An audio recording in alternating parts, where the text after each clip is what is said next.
ನಮಸ್ಕಾರ ಸ್ನೇಹಿತರೆ, ಮಹಿಳೆಯರಿಗೆ ಸ್ವಯಂ ಉದ್ಯೋಗ ಕಲ್ಪಿಸಲು ಕರ್ನಾಟಕ ಸರ್ಕಾರವು ಒಂದು ಅದ್ಭುತವಾದ ಯೋಜನೆಯನ್ನು ತಂದಿದೆ. ಅದೇ ಉಚಿತ ಹೊಲಿಗೆ ಯಂತ್ರ ವಿತರಣಾ ಯೋಜನೆ.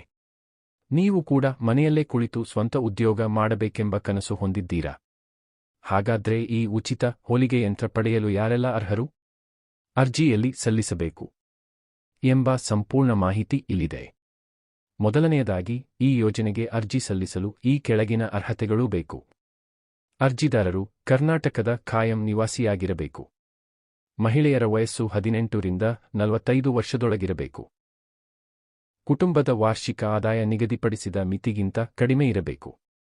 ಅಗತ್ಯವಿರುವ ದಾಖಲೆಗಳು: ಆಧಾರ್ ಕಾರ್ಡ್, ರೇಷನ್ ಕಾರ್ಡ್, ಆದಾಯ ಮತ್ತು ಜಾತಿ ಪ್ರಮಾಣ ಪತ್ರ, ಹೊಲಿಗೆ ತರಬೇತಿ ಪಡೆದ ಪ್ರಮಾಣ ಪತ್ರ, ಇದು ಬಹಳ ಮುಖ್ಯ. ಪಾಸ್ಪೋರ್ಟ್ ಅಳತೆಯ ಫೋಟೋ. ಅರ್ಜಿ ಸಲ್ಲಿಸುವುದು ಹೇಗೆ ಅಂದುಕೊಂಡಿದ್ದೀರಾ? ನೀವು ನಿಮ್ಮ ಹತ್ತಿರದ ಗ್ರಾಮ 1, ಕರ್ನಾಟಕ 1 ಅಥವಾ ಜಿಲ್ಲಾ ಕೈಗಾರಿಕಾ ಕೇಂದ್ರಕ್ಕೆ ಭೇಟಿ ನೀಡಿ ಮಾಹಿತಿ ಪಡೆಯಬಹುದು. ಅಧಿಕೃತ ವೆಬ್ಸೈಟ್ ಮೂಲಕ ಆನ್ಲೈನ್ನಲ್ಲಿ ಅರ್ಜಿ ಆಹ್ವಾನಿಸಿದಾಗ ನೀವು ಅರ್ಜಿ ಸಲ್ಲಿಸಬೇಕಾಗುತ್ತದೆ. ನೆನಪಿಡಿ, ಹೊಲಿಗೆ ತರಬೇತಿ ಪಡೆದವರಿಗೆ ಇಲ್ಲಿ ಮೊದಲ ಆದ್ಯತೆ ನೀಡಲಾಗುತ್ತದೆ. ಈ ಮಾಹಿತಿ ನಿಮಗೆ ಇಷ್ಟವಾಗಿದ್ದರೆ ಕೂಡಲೇ ಲೈಕ್ ಮಾಡಿ ಮತ್ತು ನಿಮ್ಮ ಗೆಳತಿಯರಿಗೂ ಶೇರ್ ಮಾಡಿ. ನೀವಿನ್ನೂ ನಮ್ಮ ಚಾನೆಲ್ ಸಬ್ಸ್ಕ್ರೈಬ್ ಆಗಿಲ್ಲ ಅಂದ್ರೆ ಈಗಲೇ ಸಬ್ಸ್ಕ್ರೈಬ್ ಬಟನ್ ಒತ್ತಿ. ಧನ್ಯವಾದಗಳು.